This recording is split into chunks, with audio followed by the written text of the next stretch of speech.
ময়দানে ভোটের হাওয়া ইতিমধ্যেই কিন্তু ভোটের যে যে ভোট ঘোষণা তা কিন্তু হয়ে গিয়েছে এবং এই মুহূর্তে আমি দাঁড়িয়ে রয়েছি একেবারে বিধানসভা যে ফাঁসি দেওয়া বিধানসভা ভোট সেই কেন্দ্রে রয়েছে এবং আমার বাঁদিকে রয়েছে তৃণমূল কংগ্রেসের নেতা সমর্থকরা এবং ডান দিকে রয়েছে বিজেপি এবং তৃণমূল সিপিএম এর যারা কর্মী সমর্থক তারা রয়েছেন।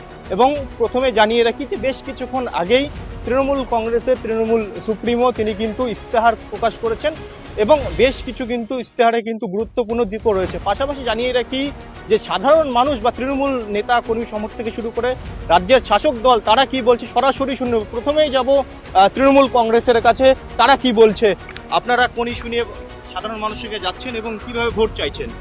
আমরা উন্নয়নের যে ধারা আমাদের বজায় আছে সেই নিয়েই আমরা মানুষের কাছে যাব। ভোট মানুষ জানে যে আমরা কি কাজ করছি না করছি, মানে 24 ঘন্টা মানুষের পাশে আমরা আছি। তো আমরা উন্নয়নের ধারা নিয়েই মানুষের কাছে যাব। এবার কিন্তু বিজেপির কাছে যাব যে কতটা ফাঁসিদা বিধানসভায় উন্নয়ন হয়েছে বলে মনে করছেন? দেখুন, উন্নয়ন তো হয়েছে, তবে তৃণমূল নেতাদের উন্নয়ন হয়েছে, কাজের কাজ কিছু হয়নি। তৃণমূলের নেতাদের উন্নয়ন হয়েছে, বাকি আর কিছু না। একেবারে যে তৃণমূলের কাছে আরেকবার যাচ্ছি, বিজেপি বলছে যে তৃণমূলের নেতাদের উন্নয়ন হয়েছে। কোন নেতাদের উন্নয়ন হয়েছে ওনারা বললেই হবে? পাবলিকের এই ঘুষপুকুরের পাবলিকরা জিজ্ঞাসা করুন একটা একটা করে আমরা কি উন্নয়ন কাজ করেছি। রাস্তাঘাট দেখুন, পানীয় জলের ব্যবস্থা দেখুন, মানুষের লক্ষ্মীর ভান্ডার থেকে নিয়ে যুবশ্রী যে রিসেন্ট আমাদের চালু হলো, এরপরে খাদ্য সাথী সব কিছু আমরা মানুষের দিয়েই আমরা মানুষের কাছে ভোট চাইতে যাচ্ছি। একেবারেই সিপিএম এর কাছে যাব। আপনাদের কি মনে হয় যে বিজেপি বলছে যে তৃণমূল নেতাদের উন্নয়ন হচ্ছে এবং তৃণমূল কংগ্রেস বলছে যে উন্নয়ন হয়েছে, আপনারা কি বলবেন? ওই দুইটা দলই তো একই, এক অপরকে ওরা দোষ দিতে জানে। তার উপরে ওনাদের আর উন্নয়নের কোনো কাজ নাই, কোনো কিচ্ছু এখন অব্দি দেখাইতে পারবে না, এক নম্বর।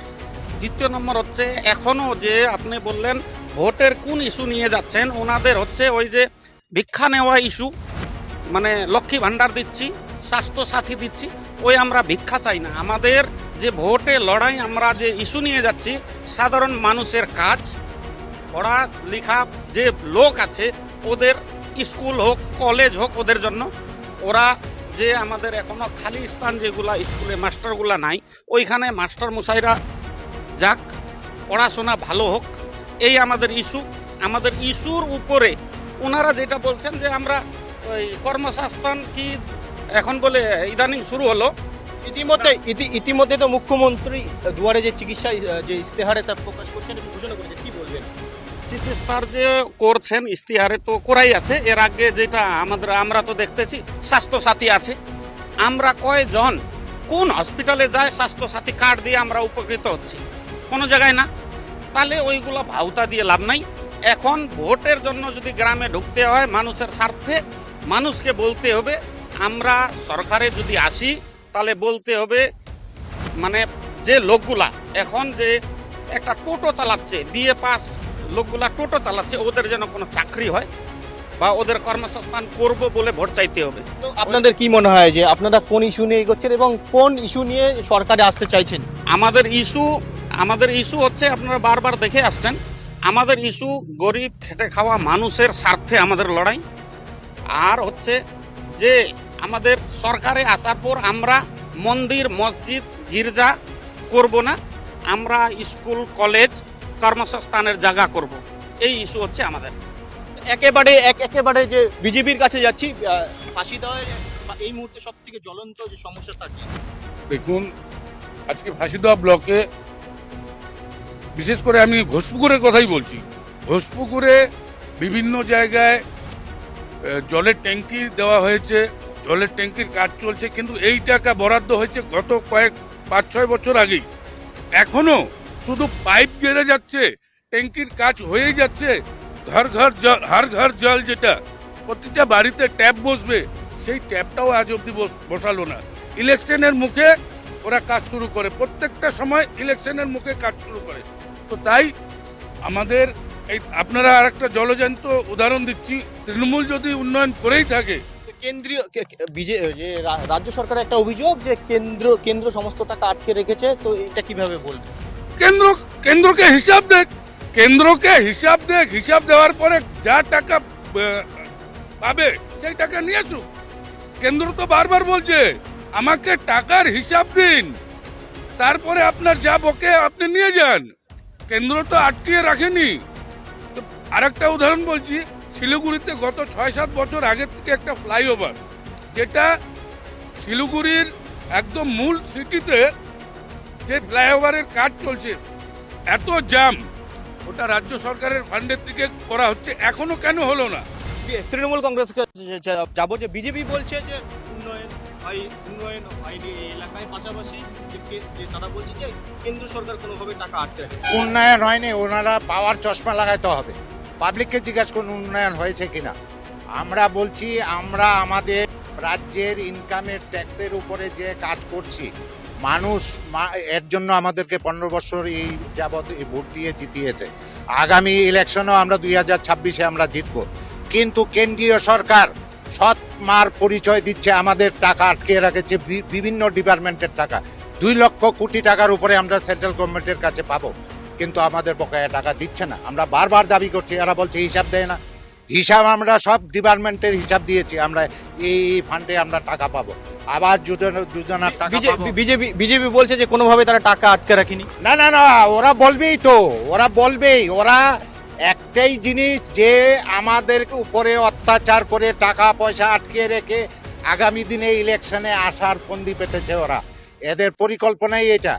এরা এবার দেখুন বিভিন্ন আমাদের প্রশাসনিক রদবদল, আমরা ইলেকশনের আগে আমরা 20 দিন আগে রদবদল করেছি, আবার ওরা কমিশনের মাধ্যমে দিয়ে আবার ডিএম এসপি সবাইকে বদলি করে দিয়ে এরা ভাবছে কি যে এরা নিজেদের প্রশাসনটা ওদের নিজের কবজায় নিয়ে ওরা একটা এই ইলেকশনে জিতার জন্য এরা ফন্দি পেতেছে। বিজেপির কাছে যাব, তৃণমূল কংগ্রেস বলছে যে বিভিন্নভাবে যে ডিএম থেকে এসপি তারা নির্বাচন কমিশন বিজেপির হয়ে কাজ করছে, কি বলবেন? দেখুন, আমরা জানি আমাদের এমএলএরা ডিএম এর কাছে বারবার যাচ্ছে নিজের ফান্ডের টাকা দেওয়ার জন্য, যে টাকাগুলো দিয়ে ডিএম ফান্ডে দিয়ে উন্নয়নের কাজ করার জন্য, কিন্তু এমএলএরা ওই পথবার্তি, যেটা 1,25,000 30,000 টাকার গ্রামে গ্রামে কয়েকটা জায়গায় করতে পেরেছে, তাছাড়া কোনো এমএলএকে কোনো কাজ করতে দেয়নি। প্রশাসন ওদের নিজে, মুখ্যমন্ত্রী নিজে প্রশাসনিক মিনিস্টার, হেলথ মিনিস্টার। আজকে দেখুন আমাদের হসপিটালগুলোতে কি অবস্থা, বেড নাই, ডক্টর নাই। বিধাননগরে হেলথ সেন্টারে গিয়ে দেখুন, আয়ুর্বেদিক ডাক্তার, উনি জেনারেল ফিজিশিয়ান ভাবে কাজ করছিল এতদিন, ধরা পড়ার পরে ওনাকে সাসপেন্ড করা হয়েছে। সিপিএম এর কাছে যাব, যে আপনারা কিভাবে দেখছেন এই এলাকার কি মেইন সমস্যা রয়েছে, এবং যে 60 লক্ষ নাম এই মুহূর্তে একেবারে বিচারাধীন রয়েছে, বা যে নামগুলো এখনো বিচারাধীন রয়েছে, তাদের বাদ দিয়ে কিভাবে নির্বাচন করা সব থেকে আমাদের সমস্যা হচ্ছে, আমরা অন্য সমস্যা, আপনি যে প্রশ্নটা করলেন তার উত্তর দিই, যে ইতিমধ্যেই যে আন্ডার অ্যাডজুডিকেশনের 60 লক্ষ নাম বাতিল হয়েছে, বাতিল তো নয়, ওটা বিবেচনায় রয়েছে, তার সঙ্গে সঙ্গে 52 লক্ষ নাম বাতিল হয়েছে, যার মধ্যে অনেক ভোটার দেখানো হয়েছে মৃত, কিন্তু তারা জীবিত আছেন, তাদের নাম ওঠানোর প্রক্রিয়াটা চলছে। জানি না কতটা কি হবে, কারণ হচ্ছে আমাদের পার্টির পরিষ্কার দাবি হচ্ছে যে অ্যাডজুডিকেশন বা যে সমস্ত নাম এখনো বাতিল যাদের হয়েছে তাদেরকে ভোটার তালিকা অন্তর্ভুক্ত করে একটা পূর্ণাঙ্গ ভোটার তালিকা প্রকাশ করে তারপরে ভোট করা উচিত। কিন্তু আমরা লক্ষ্য করছি যে বর্তমানে আমাদের নির্বাচন কমিশন, তার সঙ্গে সঙ্গে কেন্দ্রীয় বিজেপি একটা যোগ সাজস করে যেভাবে নির্বাচনটাকে একটা প্রহসনে পরিণত করছেন, এবং তাদের মধ্যে একটা খেলা চলছে। যতই আপনারা দেখুন না কেন, সারা রাজ্যে ইতিমধ্যে যে সমস্ত ঘটনাগুলো ঘটেছে, যেমন বিশেষ করে বিভিন্ন দুর্নীতি বা বিভিন্ন শিক্ষা দুর্নীতি, স্বাস্থ্য দুর্নীতি থেকে শুরু করে অভয়াকাণ্ড, এই যতগুলো ঘটনা ঘটেছে, কোনো ঘটনাতেই আমাদের ইডি বা সিবিআই কেন্দ্রীয় সংস্থা হওয়া সত্ত্বেও তারা কিন্তু নিশ্চুপ রয়েছে। বিভিন্ন শিক্ষা খাতে দেখুন, স্বাস্থ্য খাতে দেখুন, চিকিৎসা ক্ষেত্রে যা সব জায়গাতে এরা ফেল। কিন্তু কি হয়েছে এরা, আপনারা যেহেতু আমাদের এখানে লোকাল, আমরা একটু আমাদের বন্ধুদের জিজ্ঞেস করতে চাই যে আপনারা বলুন যে আমাদের এই অঞ্চলে বিগত 15 বছরে একটি শিল্প কারখানা হয়েছে, একটা নাম বলুন। বা আমাদের খালি আমাদের এই অঞ্চলে নয়, আমাদের সারা পশ্চিমবঙ্গে একটি শিল্প কলকারখানা আমাদের মুখ্যমন্ত্রী ফিতা কেটে উদ্বোধন করেছেন, একটাও করতে পারেননি। শিক্ষা শেষ, 8200 প্রাইমারি। আপনাদের মনে হয় যদি বিজেপি ক্ষমতায় আসে এই যে শিল্প কারখানার কথা বলছে সেটা করতে পারবে? বিজেপি আর তৃণমূলের মধ্যে মৌলিক কোনো পার্থক্য নেই। এই দুটো দলই হচ্ছে আরএসএস এর প্রোডাক্ট, আরএসএস নির্দেশিত পথে চলেন।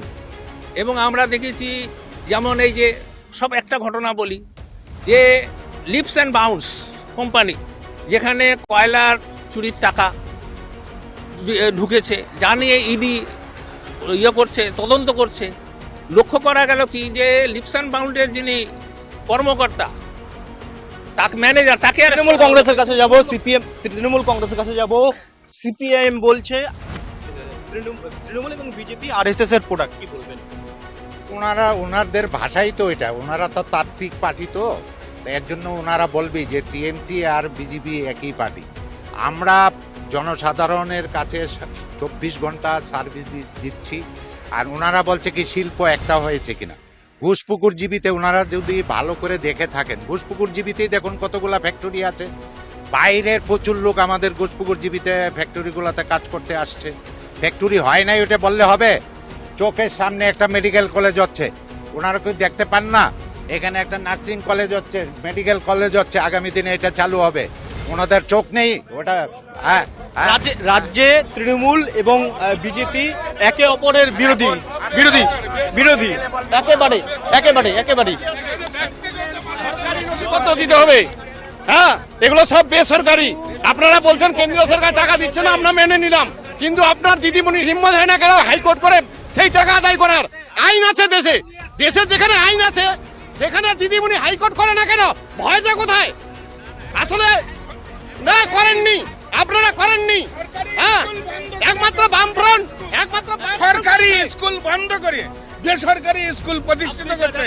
একেবারে আপনাদের কড়া ভাষায় আক্রমণ শানাচ্ছে সিপিআইএম, কি বলবেন? না, ওনারা তো দেখতেই পায় না, ওনারা পাওয়ার চশমা লাগায় দেখো কি কি হয়েছে। হাইকোর্ট নেই বললো, আরে হাইকোর্টের ব্রাঞ্চ নেই আমাদের এখানে। হ্যাঁ, হাইকোর্ট নেই বললো, মেডিকেল। একেবারে মুখ্যমন্ত্রী কোন হাইকোর্টের নির্দেশই মানে না। আজকে এত হাজার চাকরিজীবী মাস্টাররা ওরা চাকরি হারালো, ডিএ বারবার সুপ্রিম কোর্ট ডেট দিয়ে যাচ্ছে। ডিএর টাকা কোথায়?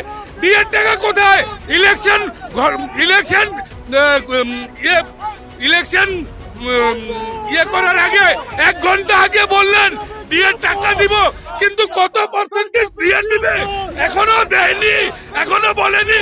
সুপ্রিম কোর্টের কোনো আদেশ মানেন না। বিজেপি বলছে যে বন্ধুরা বলছেন যে কেন্দ্রীয় সরকার টাকা দিচ্ছে না।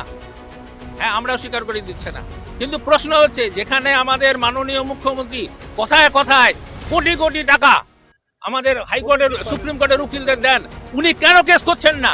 অন্যান্য রাজ্যগুলো কেস করে তাদের টাকা নিয়ে এসছে, এখানে কি আছে? তার দুর্বলতাটা কোথায়? তিনি আমাদের রাজ্যতে শিক্ষা পিছিয়ে গেছে, স্বাস্থ্যতে পিছিয়ে গেছে, 26,000 চাকরি। আপনারা তো পদক্ষেপ নিতে পারেন, বা আপনারা কি করবেন আগামী? আমরা আমাদের বিগত বামফ্রন্ট সরকারের যে সমস্ত কর্মসূচি ছিল, গ্রামের মেহনতি মানুষকে নিয়ে যেভাবে আমাদের বেসরকারীকরণের বিরুদ্ধে গ্রামীণ অর্থনীতিকে সুনিশ্চিত করার জন্য যে সমস্ত পদক্ষেপ দরকার, শিক্ষা, স্বাস্থ্য, চিকিৎসা, বিভিন্ন শিল্প, এই অঞ্চলে আপনারা মানুষ যেভাবে আপনাদের প্রত্যাখ্যান করেছে, কিভাবে আপনারা ক্ষমতায়? প্রত্যাখ্যান নিশ্চয়ই হয়েছে।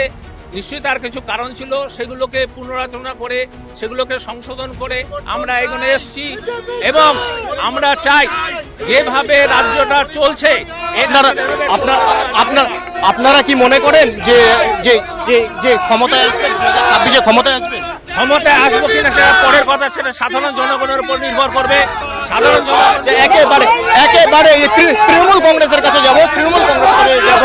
যতই করো হামলা আবার জিতবে বাংলা। 2026-এ 250 সিট নিয়ে তৃণমূল কংগ্রেস আবার ক্ষমতায় আসবে। তৃণমূল কংগ্রেস বলছে 250 সিট নিয়ে পশ্চিমবঙ্গে তৃণমূল এবার ধুয়ে শেষ হয়ে যাবে, শেষ হয়ে যাবে। পশ্চিমবঙ্গে কোনো তৃণমূলের কোনো বিজেপি বলছে তৃণমূল ধুয়ে সাফ হয়ে যাবে। হ্যাঁ, আমরা বলছি 2026-এ আমরা 250 সিট নিয়ে আবার ক্ষমতায় আসবো। আমরা জনগণ আমাদেরকে ভালোবাসে, জনগণের কাজ করছে, জনগণের সাথে আছে। 250 সিট নিয়ে আবার বিজেপির কাছে যাব। আপনাদের কেন ক্ষমতায় আনবে? আপনাদের কেন সাধারণ মানুষ ক্ষমতায় আনবে? আমাদের বিজেপির যে পরিবর্তন হচ্ছে, পশ্চিমবঙ্গে যে পরিবর্তন হচ্ছে, শিক্ষা ব্যবস্থা, বেকার ব্যবস্থার জন্য সাধারণ মানুষ এমন ভাবে ঝেঁপে পড়েছে, এমন ভাবে উৎসাহ দিচ্ছে যে পশ্চিমবঙ্গে তৃণমূলের পরিবর্তন হচ্ছে। একেবারে সিপিআইএম এর কাছে যাব। বিজেপি এবং তৃণমূল কংগ্রেস বলছে, দুজনেই বলছে ক্ষমতায় আসবেন। আপনারা কি বলছেন?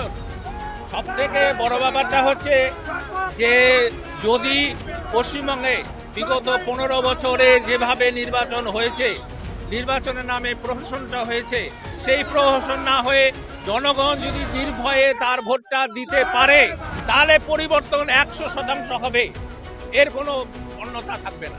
এটাই হচ্ছে মূল কথা। ক্ষমতায় হয় তৃণমূল আসবে না বিজেপি আসবে, কে এলে মনে করছেন ভালো হবে? আমরা তৃণমূলের কথা বলবো না, বিজেপির কথা বলবো না, কারণ ব্যক্তিগত ব্যাপার নিয়ে আমাদের আলোচনা করাটা ঠিক নয়। আমরা আমাদের রাজনৈতিক কথা বলি, কি মনে হয় আপনারা কত আসন পাবেন? কত আসন পাবেন? উনি বলছেন উনি গুন্ডা বলেননি। না গুন্ডা বলেননি, গুন্ডা বলেননি। একেবারে তৃণমূল কংগ্রেসের কাছে যাব, তৃণমূল কংগ্রেসের কাছে যাব। জয় বাংলা, জয় বাংলা, আবার জিতবে বাংলা। যতই করো হামলা আবার জিতবে বাংলা। দিদি, বেশ কিছুক্ষণ আগে আপনাদের দলে কোন বার্তা দেবেন এবং কোন ইস্যু নিয়ে সাধারণ মানুষের কাছে ভোট চাইতে যাবে? আমরা মানুষের কাজ করছি। জনসাধারণ আমাদেরকে 15 বছর ভোট দিয়ে জিতিয়েছে।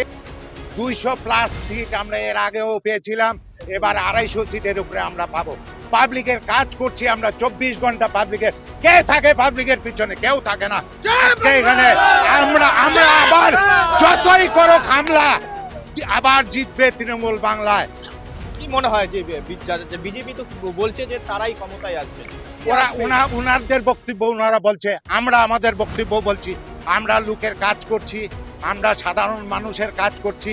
মানুষকে জিজ্ঞাসা করুন, যারা আজকে বলছে বিরোধী পার্টি, ওদের বাড়ি তো আমাদের উপকৃত পৌঁছাচ্ছে। লক্ষ্মীর ভান্ডার, যুবশ্রী, ওদের বাড়ি তো খুঁজে দেখুন, কে পায় না ওদের বাড়িতে। বেশ কিছুক্ষণ আগে এবার রাজ্যের তৃণমূল সুপ্রিমো বলেছেন দুয়ারের চিকিৎসা কি বলবেন? হ্যাঁ, দুয়ারের চিকিৎসার কথা বলেছেন।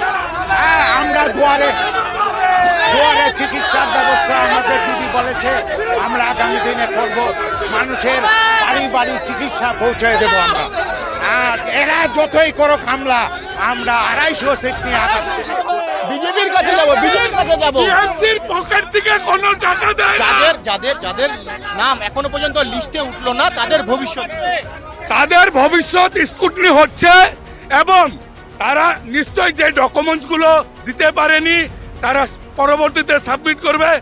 আর কোন সাপ্লিমেন্টারি লিস্ট কবে বের হবে সেটা তো কেউই জানে না, কি বলবেন? নিশ্চয়ই বেরোবে, কিন্তু বেরোবে 1-2 দিনের মধ্যেই বেরোবে, নির্বাচনের আগেই বেরোবে। আর একটা বিশেষ করে কথা বলছি যে ভোটের পরে যদি বের হয় তাহলে কি হবে? ভোটের আগে বেরোবে, এগুলো সমস্ত কিছু ভোটের আগে বেরোবে। এবার আমাদের মুখ্যমন্ত্রী ডিএমদেরকে বলতেছে ফোন করে হিন্দু ভোটগুলোকে ক্যান্সেল করো, হিন্দু ভোটগুলোকে ক্যান্সেল করো। কিছুদিন আগে ওপেন হয়ে গেল, ঠিক আছে? এখনো তো অনেকের নাম তালিকাভুক্ত নয়, তাদের ভবিষ্যৎ এখন নির্বাচন কমিশনের উপরে ওদের বিবেচনার উপরে ঝুলছে। বিশেষ করে দেখুন, সব থেকে বড় সমস্যা আমাদের যেটা, যে বর্তমানে নির্বাচনে কিন্তু কোনো তৃণমূল বলুন, বিজেপি বলুন, তাদের কোনো রাজনৈতিক কর্মসূচি নেই। আপনারা কি মনে করেন যে যাদের নাম এখনো পর্যন্ত উঠেনি তাদের নাম উঠবে? হ্যাঁ, অবশ্যই ওটা উচিত। আমরা যার জন্য কেস হয়েছে অলরেডি, আমরা আমাদের পার্টির পক্ষ থেকে এই নিয়ে আমরা হাইকোর্টে কেস করেছি, সুপ্রিম কোর্টে কেস করেছি, যে যাদের নাম বাতিল হয়েছে তাদের পূর্ণাঙ্গ তালিকা আন্ডার অ্যাডজুডিকেশন যাদের রয়েছে সেটাকে অতি দ্রুত করার জন্য। এটা যত দ্রুত হবে তত হবে, তাড়াতাড়ি হবে। কিন্তু যেভাবে আমরা দেখছি, যেভাবে নির্বাচন কমিশন তার কর্মপদ্ধতি চালাচ্ছেন, যদিও একটা ভালো খবর যে এটা আগে যেমন বিডিও, এসডিও এদেরকে বা ডিএমকে দিয়ে কাজটা করা হতো, এখন সেখানে বিচারককে দেওয়া হয়েছে। ফলে আমরা কিছুটা আশায় আছি যে হ্যাঁ, এই যে 60 লক্ষ তার মধ্যে থেকেও কিছু বাদ গেলেও বেশিরভাগ সংখ্যক লোকের নাম একেবারেই তৃণমূল কংগ্রেসের কাছে যাব যে নাম এখনো পর্যন্ত উঠেনি, কতটা আশাবাদী সেই নাম উঠবে? যে নাম এখনো পর্যন্ত বিচারাধীন রয়েছে সেই নাম উঠবে বলে কতটা আশাবাদী? আশাবাদী আমরা আছি, কেন যদি কাগজপত্র আমাদের থেকে দেওয়া যায়, লোকের থেকে দেওয়া যায়। কিন্তু আমি বলতে চাচ্ছি যে এই যে 5 সাল যে এমএলএ ছিল, সে এমএলএ তো কোনোদিন আমরা দেখলাম না। এমএলএ কে আজ পর্যন্ত লোক জানে না, এই যে এমএলএ এটা জানে না। একটা পঞ্চায়েত, আমাদের পঞ্চায়েত যত কাজ করছে না, এমএলএ এর কাজ একটা এমএলএ কি এলাকায় দেখা যেত না? না না না, কোনোদিন আমি তো নিজে দেখিনি। আপনি দেখেননি? না, একদিনও দেখিনি। মানে এমএলএ কোথায় থাকে, কোন জায়গায় থাকে। বিজেপির কাছে যাব এমএলএ কে দেখতে পাবেন, পাওয়ারের চশমা পড়তে হবে, তারপরে এমএলএ কে দেখতে পারবে। ঘোষপুকুরে এমএলএ এর পার্টি, ঘোষপুকুরে ওনার অফিস আছে এবং প্রতি রোববারে ওখানে বসেন, সমস্ত বাচ্চা কাচ্চাদের ওখানে সই সবুত যা করার সেখানে করেন। যদি আবার যেতে সাধারণ মানুষের অভিযোগ যে আবার দেখা যাবে না এমএলএ কে, কি বলবো? অবশ্যই দেখা যাবে। এবার তো পশ্চিমবঙ্গে পুরোপুরি পরিবর্তন হচ্ছে। এতদিন কাজ করতে দেয়নি, এখন আমরা মন খুলে কাজ করতে পারবো। আমাদের বিজেপির এমএলএ এমপিরা মন করে কাজ করতে পারবে। আর দেখুন শিলিগুড়িতে রাজু বিষ্টা কত ডেভেলপ করেছে। একেবারে সিপিএম এর কাছে যাব, তারা বলছেন যে একেবারে যে তারা সিপিএম বলছেন যে বিজেপি বলছেন যে তারা যে তাদের যে এমএলএ দেখা যায়, কিন্তু তৃণমূল কংগ্রেস বলছে দেখা যায় না। দেখতে পান, আমরা যেহেতু উনি এই অঞ্চলেই থাকেন, এই অঞ্চলে উনি বেশি করেন, কিন্তু এই টোটাল পুরো অঞ্চলগুলোতে ওনাদের অ্যাসেম্বলি এলাকায় আমরা একটু সত্যি মিথ্যা কথা বলে লাভ নেই, ওনাকে আমরা একটু কম দেখি। কিন্তু উনি প্রধানত যে সমস্ত সরকারি প্রোগ্রাম, যদিও সরকারি প্রোগ্রামে একটা বললে পরে আবার ওনারা বলে দেবেন যে আমরা বিজেপির পক্ষে কথা বলছি। কারণ হচ্ছে দেখবেন যে সরকারি যে প্রোগ্রামগুলো, সেখানে কোনো না সিপিএম, কংগ্রেস, অন্যান্য বিজেপি, কোনো দলের কোনো নেতাকে কিন্তু মানে এমএলএদের ডাকা হয় না। সেই জন্য আমরা বিভিন্ন সরকারি অনুষ্ঠানগুলোতে দেখি একমাত্র যে রাজ্য সরকারের যারা রয়েছেন তৃণমূলের প্রতিনিধি তারাই থাকেন। ফলে আমরা সেভাবে ওনাকে দেখি না। হ্যাঁ, ব্যক্তিগত কাজে আমরা যখন যাই সে সময় নিশ্চয়ই আমরা ওনাকে পেয়ে থাকি। তবে একটা শেষ কথা হচ্ছে যে যেভাবে আমাদের রাজ্যে এবারে নির্বাচনটা হচ্ছে, বিশেষ করে আপনারা দেখবেন যে এখন আমাদের সাধারণ মেহনতি মানুষের, গরিবের কোনো কথা সমস্যার বিচার নেই। একটা দল বলছে হিন্দু, মুসলিম, ধর্ম, জাতি এই নিয়ে ভোটটা আজকে আমাদের রাজ্যে চলছে, মেরুকরণের যে রীতি এটা চলছে। এটা আমাদের বন্ধ হওয়া উচিত। কারণ আমাদের পশ্চিমবঙ্গের যে ঐতিহ্য, সেই ঐতিহ্য অনুযায়ী আমরা হিন্দু, মুসলিম, খ্রিস্টান, জৈন সবাই মিলে দীর্ঘদিন 1947 সাল থেকে তার আগের থেকেও আমরা ঐক্যবদ্ধভাবে বসবাস করছি। আমরা চাই যে আমাদের সেই যে ঐক্য, যে সংহতি, একেবারেই সকলকে ধন্যবাদ জানাই। এবং যে ময়দানে যে ভোটের হাওয়া তা কিন্তু এখানেই শেষ করছি। এবং যে রাজনৈতিক যে উত্তাপ তা কিন্তু চলতেই থাকবে, যে সকলে সুস্থ থাকুক, স্বাভাবিক থাকুক এবং যে ভোট একেবারে নিরপেক্ষভাবে হোক। শিলিগুড়ি থেকে ক্যামেরায় পিকায়ের সঙ্গে বিশ্বজিৎ সরকার, বাংলা জাগো টিভি।